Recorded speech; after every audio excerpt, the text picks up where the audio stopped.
เพื่อก้าเกียมและรับประกันให้เนื้อในการจัดกองประชุมบรรดาเจ้าของนครหลวงอาเซียนครั้งที่ 4 ที่นครวิจันทร์ได้รับเกียรติเป็นเจ้าภาพจะจัดขึ้นในเดือนพฤศจิกายนนี้บรรลุได้มากผลตามระดับคาดหมายทั้งสามารถปฏิบัติโครงการร่วมมือกันเพื่อจัดตั้งปฏิบัติวิสัยทัศน์ของอาเซียนฮอดปี2020ให้ปรากฏผลเป็นจริงดังนั้นนครหลวงวิจันทร์จึงได้จัดกองประชุมเจ้าหน้าที่อาวุโสอาเซียนขึ้นเพื่อปรึกษาหารือและแลกเปลี่ยนบทเรียนในหลายหัวข้อที่สำคัญกับบรรดานครหลวงอาเซียนโดยการเป็นประธานของทานแก้วพิรวรรณอาภัยราชรองเจ้าของนครหลวงวิจันทร์ในวันที่ 5 พฤษภาคม 2016 อยู่ที่โรงแรมดอนจันทร์พาเลทซึ่งมีบรรดาเจ้าหน้าที่อาวุโสตัวแทนจากบรรดานครหลวงอาเซียนและตัวแทนของสถานทูตอาเซียนประจำลาวเข้าร่วมในกองประชุมทานแก้วพิรวรรณอาภัยราชรองเจ้าของนครหลวงวิจันทร์ประธานกองประชุมได้กล่าวว่ากองประชุมบรรดาเจ้าของนครหลวงอาเซียนเป็นกองประชุมปรึกษาหารือเพื่อแลกเปลี่ยนบทเรียนระหว่างนครหลวงของบรรดาประเทศสมาชิกอาเซียนเพื่อเชื่อมโยงประชาคมอาเซียนและค้นคว้าโครงการร่วมมือระหว่างบรรดานครหลวงอาเซียนเพื่อสันติภาพและการดำรงชีวิตที่ดีของประชาชนโดยจะจัดขึ้นในทุกปี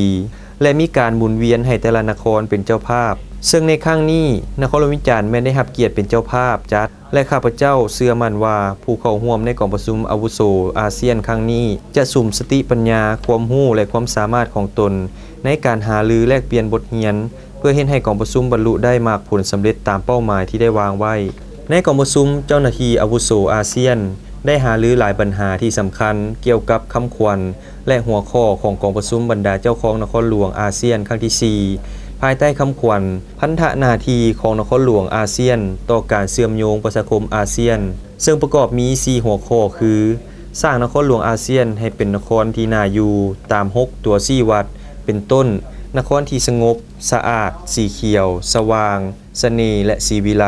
หัวข้อที่ 2รับประกันความปลอดภัยสาธารณะของนครหลวงอาเซียนโดยได้ปรึกษาแลกเปลี่ยนบทเรียนเกี่ยวกับการแก้ไขอุบัติเหตุตามท้องถนนการแก้ไขอาชญากรรมป้องกันอัคคีภัยการแก้ไขจราจรแออัดคุ้มครองอาหารให้มีความปลอดภัยและส่งเสริมการปลูกพืชพักปลอดสารพิษหัวข้อที่ 3รักษาและส่งเสริมมรดกทางวัฒนธรรมเพื่อส่งเสริมการท่องเที่ยวหัวข้อที่ 4ได้ปรึกษาหารือการร่วมมือด้านแรงงานและการช่วยเหลือยกระดับสีมือแรงงานระหว่างนครหลวงที่เจริญแล้วกับนครหลวงที่ยังบ่ทันเจริญกองประชุม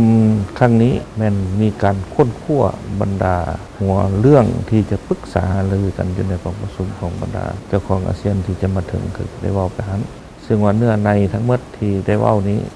เราจะได้สรุปและสังรวมเพื่อให้บรรดาผู้แทนที่มาร่วมนำไปเสนอต่อเจ้าของเขาเจ้าที่จะมาปรึกษาหารือกันในกองประชุมเจ้าของอาเซียนที่จะมาถึงในเดือนคาดคะเนกันเป็นในเดือนพฤศจิกายนปี 2016 นี้ภายหลังที่ได้มีการปรึกษาหารือและแลกเปลี่ยนบทเรียนที่สำคัญร่วมกันแล้วในกองประชุมยังได้มีการรับพ้องเอาหางแถลงการร่วมเวียงจันทร์ 2016 เกี่ยวกับพันธหน้าที่ของนครหลวงอาเซียนในการประกอบส่วนในประชาคมอาเซียนนำอีก